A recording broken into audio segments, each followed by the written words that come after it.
Да, Искра утринава граѓаните со огромна жалост и тага ја примија веста која што одекна од официјален Ватикан дека папата Франциск почина. Она што се случува тука во Италија, односно баш во Пјаченца, каде што практично и се наоѓа екипата во моментов на Алфа телевизија и што можеме да го забележиме, дека веќе знамињата се спуштени на половина копје во знак на жалост за смртта на папата, а пак во оние храмове каде што можевме да влеземе мирно и тивко. Денеска граѓаните само во тишина можат да присуствуваат внатре.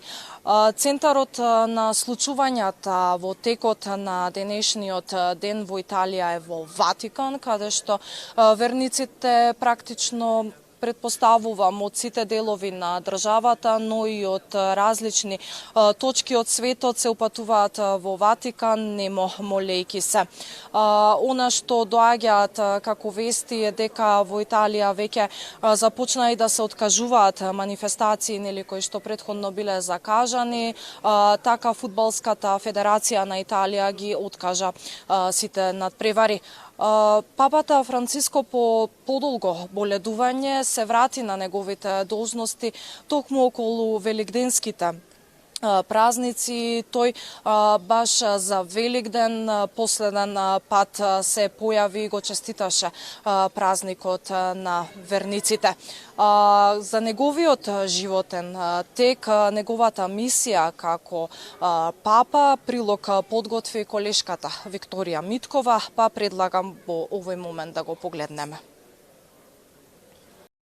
Почина папата Франциск, првиот понтиф од Америка и првиот језуит на чело на Римокатоличката црква на 88 години. Тој беше 226-тиот папа на Римокатоличката црква. Папата Франциск, роден како Хорхе Марио Берголјо во Буенос Аирес, Аргентина, почина на Велики понеделник 21 април 2025 година на 88 годишна возраст во неговата резиденција во Ватикан, Каса Санта Марта.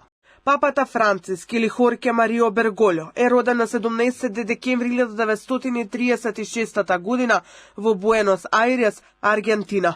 Берголјо, син на италијански имигранти, работел како хемиски техничар пред да влезе во језуитите во 1958 година.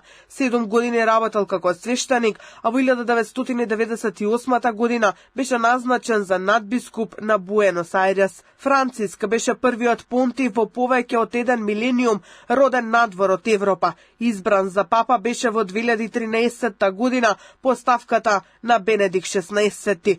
Тој го избра името Франциск во чест на Свети Франциск Асишки, што ја одразува неговата посветеност на смирението и сиромашните.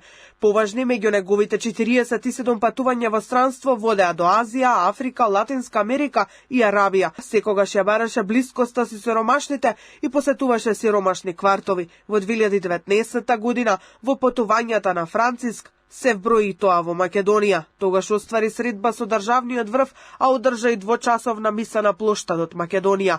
Ја посети и куќата на мајка Тереза, која во 2016 година токму тој ја прогласи за светица. Имаше обраќање пред 15.000 луѓе, а неговата посета во Скопје пренесуваа над 300 новинарски екипи од регионот и светот. Порача да се следи делото на светата мајка Тереза како пример за богатство, милосрдие и сочувство меѓу луѓето. Се нахранивме со раскошни и големи соништа и завршивме со јадење, одвратност, затвореност и осаменост. Со солзи во очите, возбудени од среќа, со неверување неколкумина сиромашни болни го допреа човекот кому му ги кажаа маките, но изразија голема благодарност до католичката црква во Скопје и сестринството, и папата ги делеше истите чувства. Delle cose più belle trovare la maternità della Chiesa. Oggi la ho sentito lì. E ringrazio ai macedoni di avere questo tesoro, la città di Skopje. Последно вчера се појави во јавност. Во инвалидска количка 88 годишниот Свет Отец мафташе од балконот на Базиликата Свети Петар. Беше поздравен од илјадници на собрани верници кои дојдоа да споделат радоста на Великден. Cari fratelli e sorelle, buona Pasqua. Во последните години папата Франциск се соочи со неколку здравствени предизвици. Во 2021-та тој имаше зафат на дебелото црево, а во 2023 година имаше абдоминална операција.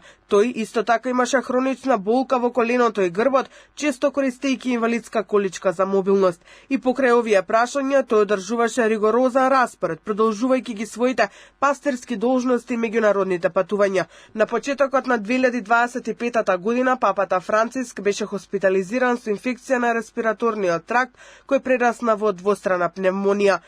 Тој направи напори да ги реформира финансиските системи на Ватикан и да се справи со наводната сексуална злоупотреба на свештениците во црквата.